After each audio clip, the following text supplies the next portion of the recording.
going to try not to keep you out here all afternoon. Well, that's okay. If, Well, although you walked me all over Occoquan the other day, so it's yeah. a fair shake. Stay for lunch. Now, Joe, what we're going to talk today is about Mason Neck. Yeah. And you've lived on Mason Neck for a long time. Tell me how you felt when you first heard that they wanted to, in the mid-'60s, they wanted to develop and bring this great satellite city in.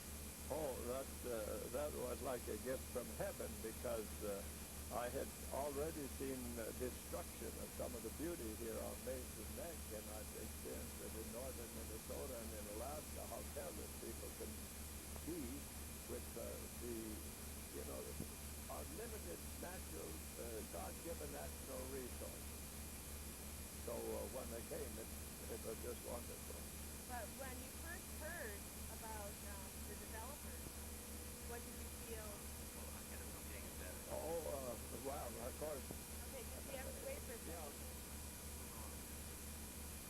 So, in the mid-'60s, when did you hear about that they were going to build a satellite city, that they wanted to build a big city down on the neck, and how did you feel about that? Oh, we learned about it, and of course we had a very active, wonderful person here in Hartwell. And so he was at the best of all this kind of stuff, and so of course we got ready, and when they had the hearing before the planning commission and the board of supervisors, when we were in that expression.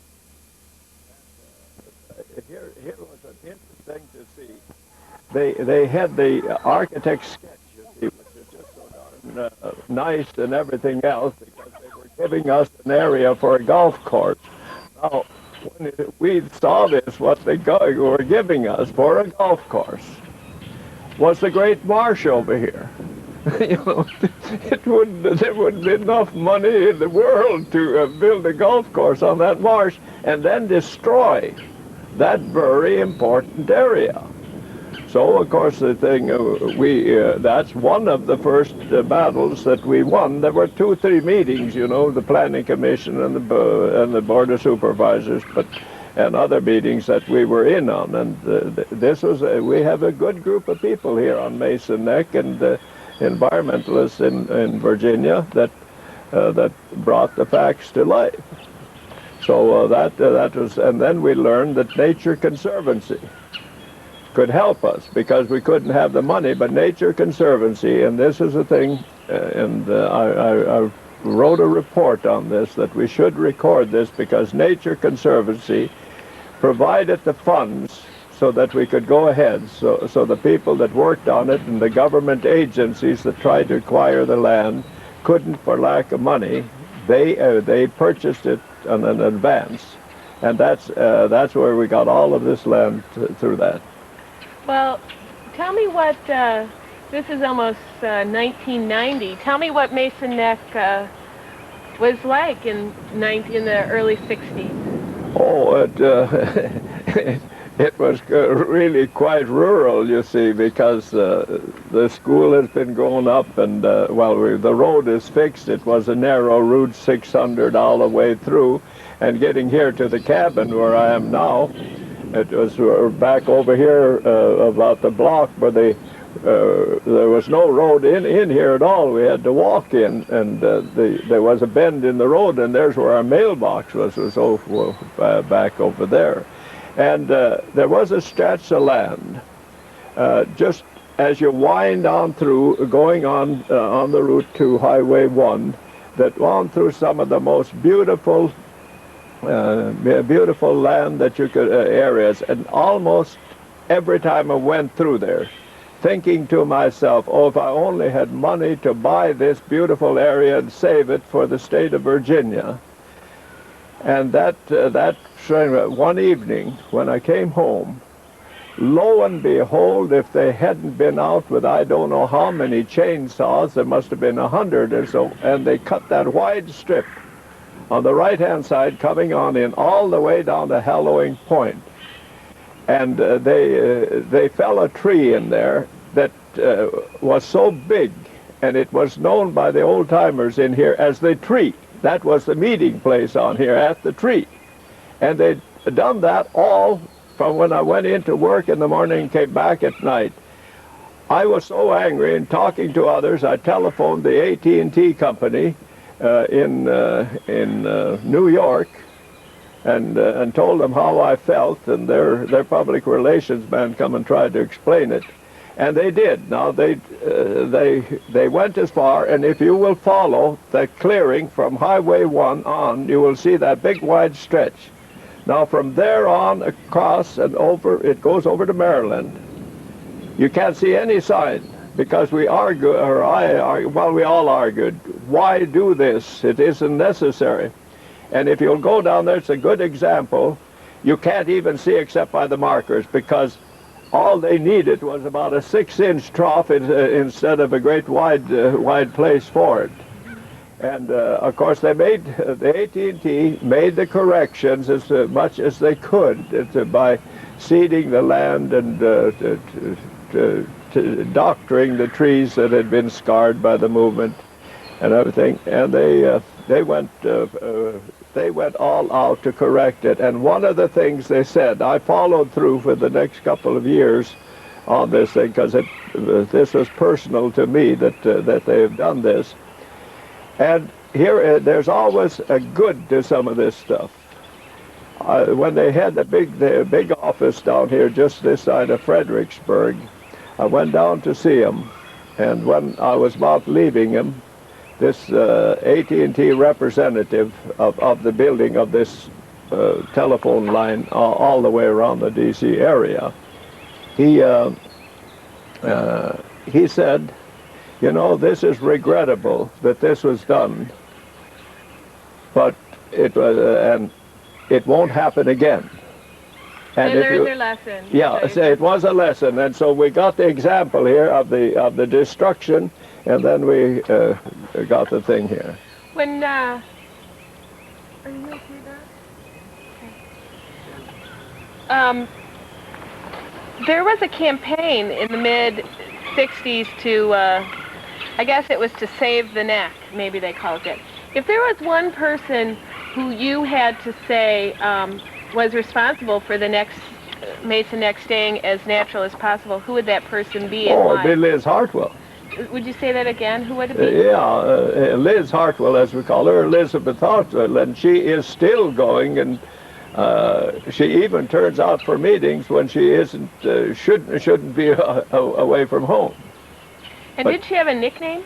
What's that? Didn't they used to have a nickname for her on the neck? Oh, yes, and this was a thing that could anger anyone that knew how great. When we'd come into a meeting, going into a meeting, the developers and stuff, they're lawyers for them in there that wave their hands like this, the eagle woman, insulting as can be, but Liz, and of course there are other things that they called her that you wouldn't put on a public voice. But Liz has been such a grand. She is, and if you've been down to the state park, you'll see that we have a bronze plaque up there. How important was citizen involvement in keeping Mason Neck natural? Oh, 100%. 100%. It wouldn't have been if we didn't have the thing. And what finally brings it to the attention of people as they come here, we have a management area. Instead of one agency being jealous about another one getting credit, they've gotten together, and so the program here is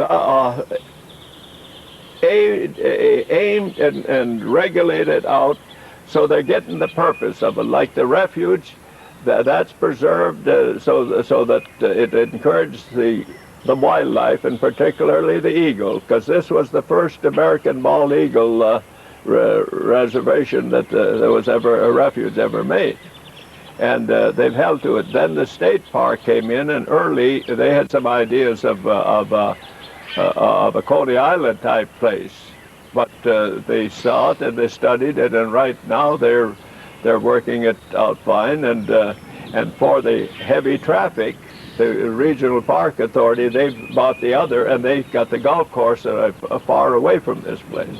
So we have this historic Gunston Hall Plantation, state parks, and the game refuge, all fitting in to the whole picture. They're all working together. All working together. And this is the nice thing. You can go to a public meeting and they aren't throwing the dirty snarls at one another as might have been the case. No, they're working together real wonderfully.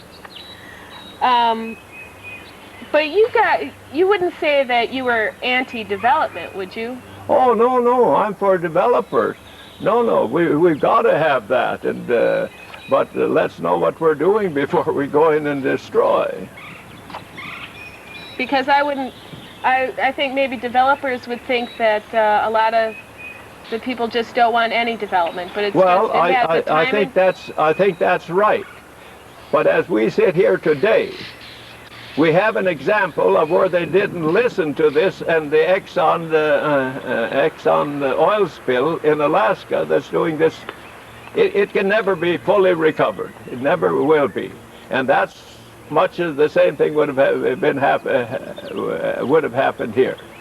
Now I know Liz told me she went to, I don't know, 30 or 40 hearings. There are a lot of different hearings on fighting the rezoning of Mesa Neck. And you told me you went to a hearing where you gave up your seat for a young boy who made a speech about an eagle. What was that about? Oh, that was...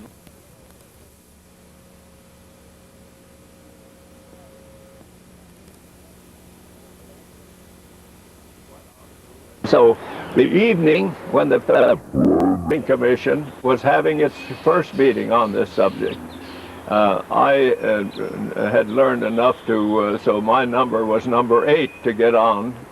And sometime in the evening, then she came with about 12 of these kids that had been selected to represent it. And little Johnny was the leader. And I said, what number do you have? Oh, I don't have a number. Oh, I said, goodness gracious, a number. I'm going to see if Mr. Gursky, the chairperson of the Planning Commission, might give you mine, and I stay there because it'll probably be 2 o'clock in the morning. And so soon the chairman said he's going out of turn and giving her, he named her so that the class, they could make their presentation and go. And so it's just remarkable. Little Billy or Johnny, I forget just what his name was, but when he got up the podium, he was blocked off. And Mr. Gursky said, Johnny, or Billy, whatever his name was, would you like a microphone? I would like that, sir. So he had this, and he stood alongside talking to it, and he'd written his statement. And it went on, but the closing punch, and out of this closing punch, we nicknamed him Patrick Henry, because when he told about these monarch trees and everything going, his closing part of that, now this is a 5th grader, I hope I do not live to ever hear the question asked, what happened to the American bald eagle? And that's a 5th grader. But it just shows how these youngsters pick it up, and the effect that that had on the Planning Commission, because they realize, say, those are the ones that are going to suffer or benefit for what we do here tonight. How do you feel about the cycle of conservation? It was very popular in the 60s and 70s. Well, in the 60s there seemed to be a lot of people involved, and then it sort of died off. And what's happening today? On which? For conservation or environmental awareness. Oh, no, I think it's still on, but everything goes in a cycle. You have its peaks. No, it's still on because you see we've got this development here now where they want to get the prison and build high-rises and stuff on it, instead of using those prison grounds to the community, like a cog system, the area. Take that area and build a modern and find the proper rehabilitation places and the correction people.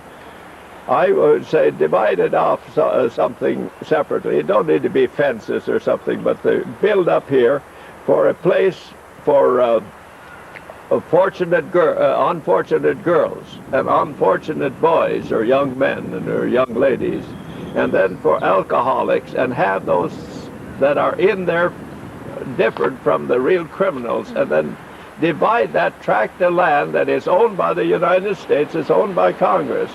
Why don't we ask them to help we, the people of the states adjoining it, come in and then set a model place for correction in there? And that could be, instead of the trouble they have here, it could be a demonstration area. We're here at the capital of the United States, which is really, in one sense, the capital of the world. So if we could demonstrate how to do this, because the whole world is suffering on this. When, you and Liz and all your energy made a difference to keeping Mason Neck the way it is today, do you have a message for young people to carry on that quest? Oh, I don't know about a message, but I sure hope, and I'll even use the expression, I pray that they appreciate that the natural resources that we have are limited. They're God-given, but they're limited and restricted. And as we see by the carrier pigeon was one of the first ones that we go on through. And I remember when I first went to Alaska, the first year, 1929, I went to see the caribou run. And those caribou run by the thousands running along the mountains there. The only thing I could liken it to was if you take the Blue Ridge around Front Royal and look at it as an anthill. That's why thousands upon thousands, and they ran there for two weeks. And but things that we've done is destructed and moved them. We still have some caribou, but in Minnesota, as a kid, as I grew up there on the homestead, the prairie chickens were so plentiful that in the spring of the year, when the snow had settled the grass and stuff, you'd see them out there mating and go through all their antics of showmanship among the males. Then now, later on, I've traveled from West Coast to East Coast, and going through the old areas that I knew in those days of Montana, North Dakota, South Dakota, and Minnesota. You only twice in the many times I've made have I seen a prairie chicken again. There are some plots that people have donated to the preservations, and there are some prairie chickens, but you don't see them much anymore. We need to stop. Okay. That was just a wonderful shot. Two squirrels chasing each other, raising hell over there while you were talking. I almost stopped you so we could shoot those little guys. Well, they're likely to be around. They're were just going crazy, following each other all over the place, up and down your trees and around anyway. Go ahead. Yeah. All right, Tommy, there. Just rolling some bars. Figures that they would quit when we were ready. And we're rolling again. So what do you like about Mason Neck now? You sit out here, do you have animals, birds? What's it like? Well, there's so much here at Mason Neck, but to preserve here, and when we first got this refuge, I said to the Audubon Society, Gail Munson, he was the acting editor at that time, that this ought to be recorded because we have saved something like this and destroyed it. And so if you'd look into that Audubon Society report is where I went to save it, and I know the closing page is something to the effect that let us have this as a demonstration area, how through public work you can save these things and have it here so near to the capital of the United States, and where people from other capitals come, that they can come and see a good demonstration area. And I'm so happy now at these, let's hope, waning years of mine, that I can see this is accomplished. And as if you've seen and taken the pictures of it, we have a management agreement here, and the sign is up, and all of these, not only the refuge and park people, but the history people and game and fish, they're all together, working together. You've worked with young people quite a bit. Why do you do that? Why do you think it's important? Okay, I know how important, and the expression I use, and I mean it. The youngsters are tomorrow, I'm yesterday. And that is so true, because what we do today, I probably won't live to do, but they will, and they'll be benefiting or suffering from failure. So if they can learn, just as that teacher took that classic children through, and I'll tell you, my records, my reward that I get out of this, as these kids that have reached manhood and womanhood, one of them, Karen Rutledge, is the principal of an environmental education school at Dillon, Colorado, and Dana Gum is a park planner, city planner with the city of New York City. So you feel it's important to train the kids early? Well, that's the thing, and let them grow up with it. These kids worked with us all the way through. If you had time to look at some of the books and stuff, we got pictures of how those kids did, and they hit you. And it's through their parents and the votes, you see. If they're all hep to it, they get their parents to get out and vote if there's something, you see. No, they're just wonderful. So let me go back to the first question I asked you just one more time, and tell me when you heard about the development, how you felt. Well, I felt because I had been in this environmental thing, and I said, we got to go and stop this because otherwise we're going to lose. And there isn't a second shot at it when you destroy these natural and God-given. And fortunately here on Mesa Neck, this is historic. This is the land in which George Mason and George Washington and those people dealt with. You can go and see the different trails and stuff over here, and over on Fort Belvoir is where Lord Fairfax had his home and stuff. No, and George Mason, of course, is, for my money, is the most important of our founding fathers, because it was he who fought, and we now have the Bill of Rights in our Constitution. We should amend it now so we have women in there too. They should have equal rights. So, do you know how it got the name Mason Neck? Was it after? Well, I think I can tell you. I don't know what it was, but this was George Mason's area, and right over here, just roughly the edge of the tree, where that big tree is, right roughly on the corner where I'm pointing, is a historic marker over there. That because when the King of England granted to Lord Fairfax a tract of land, that is one of the markers. And since there was no surveyed ground, they put markers along geographic points, and this was a point on the river. Now the land on this side went to Lord Fairfax, and the land over on that side went to Lord Baltimore. One Protestant, the other one Catholic. Now here's an odd thing, right where my site is.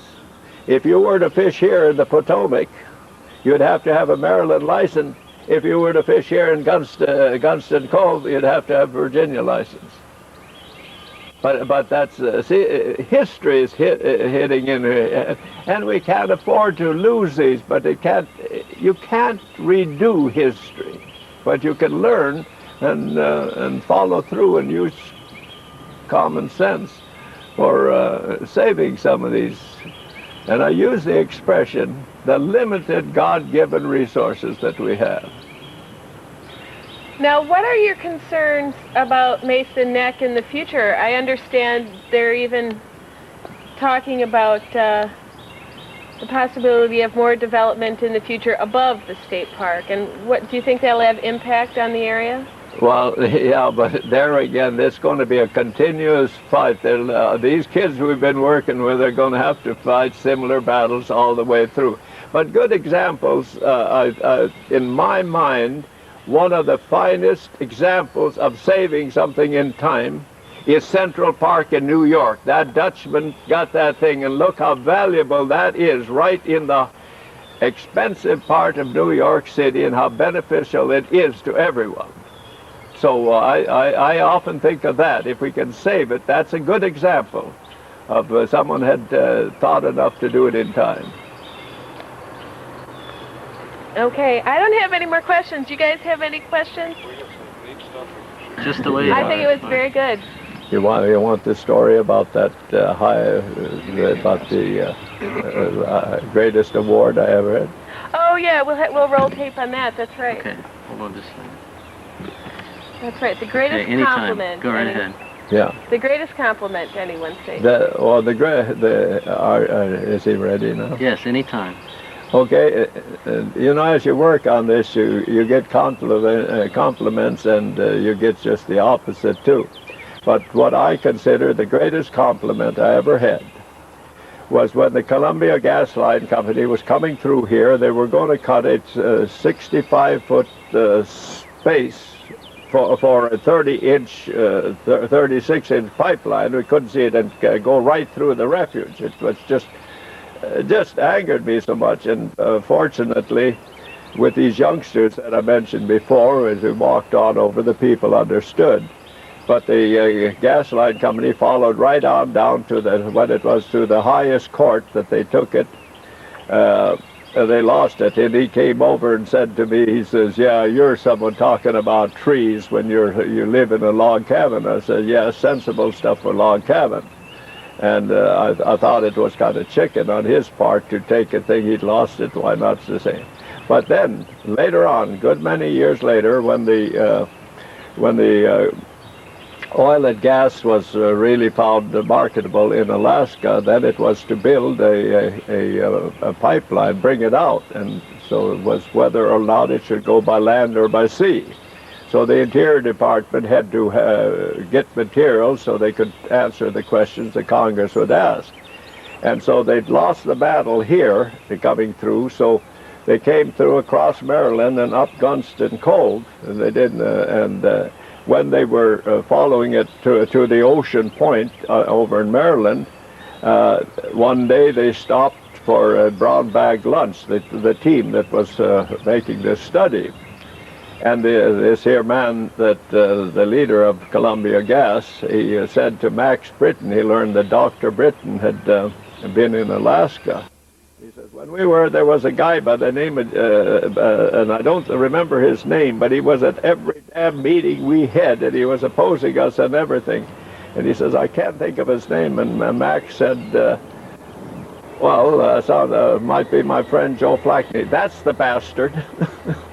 So, and I feel that's the highest compliment I ever get.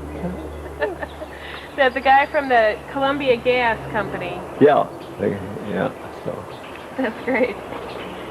Okay. Yeah. Gee, well, hell, since you've seen it all, you know the importance of it. But to me, you know, that you put this together, because now more people will come. But when they see this management area, and young, as you asked the question on youngsters before, you know, as they come in here, they'll understand. More will understand when they come and see what we have here. Darce, can you talk Yeah, a little bit? yeah. When earlier today we had Dr. Mitchell Bird down to see us. He's from from William and Mary. Fredericksburg. Yeah. From the college there. Yeah, and he's the eagle expert, and we had him walking all over, and he was talking to us about the eagles, and he had a friend with him, Anne, I think was her name, and she had good eyesight. She could peg an eagle across the river, and before she even bothered to put up her binoculars, yeah. You know, I couldn't even see it. It looked just like a little speck to me. Yeah. And I guess it comes from just watching all the time. They are. They're, well, now, was that one of his students from the... I think it might have been. Or maybe an associate. It could have been an associate. Or was it... You able to read it? Yeah, well, it's sharp. Yeah, I got the macro on. Right.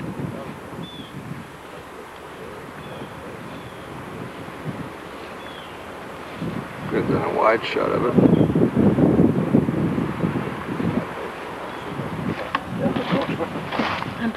going to use Oh, something, okay. so don't Okay. waste my time. So what do you want to do with him I'm on going to go B-roll? get back.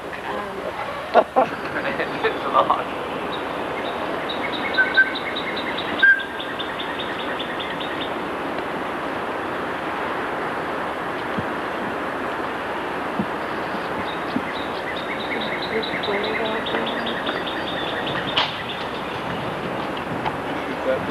No, he's going to be coming out the back because he's going to...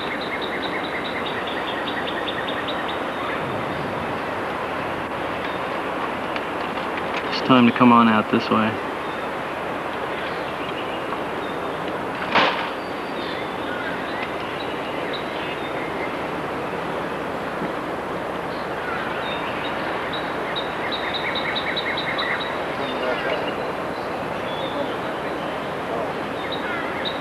Oh, is that all it's going to be that I go there? You want me to run or walk? You just walk comfortably. Yeah. Okay. Okay. 492. Okay. 88. He's going to come right out of here. Yeah, I think I'll get him walking again. Let's see.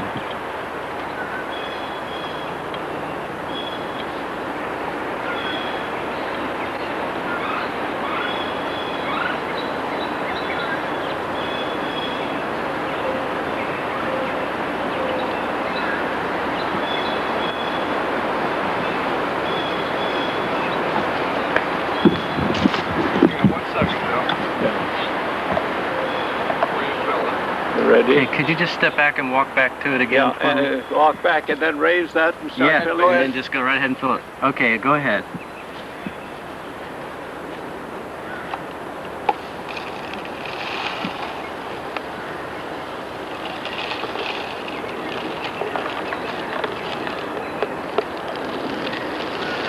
That's good.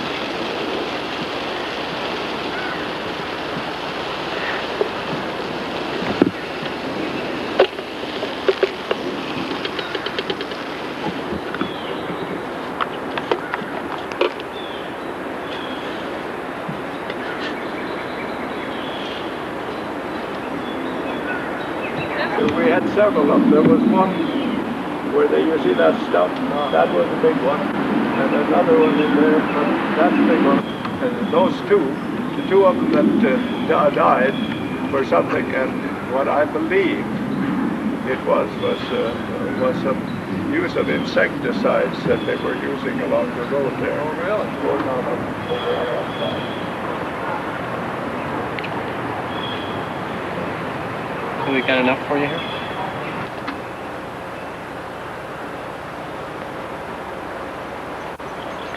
So how do you pronounce your last name? Flakne. Flakne. Yeah. That's the American name. If it, well, you could tell by my accent but the Norwegian would be Flakne. Flakne. Yeah. Okay. Norwegian. Yeah.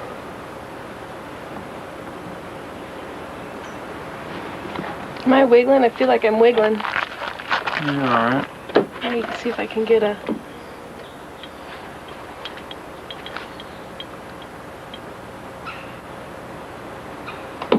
Mm. Sorry.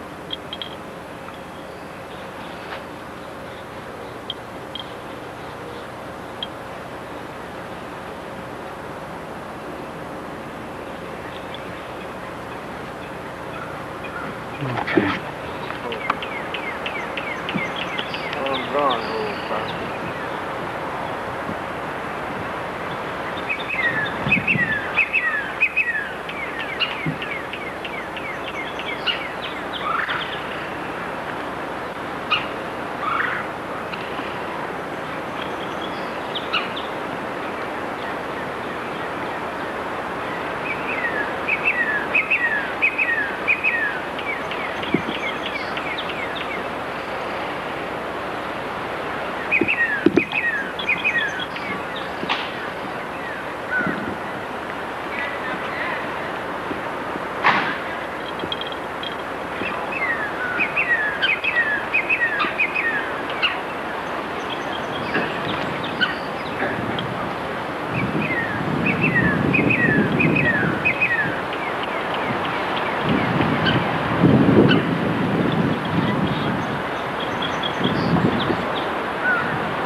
Woodlands, Wetlands, and Washington is made possible by the members of WETA with additional funding from the National Fish and Wildlife Foundation, a nonprofit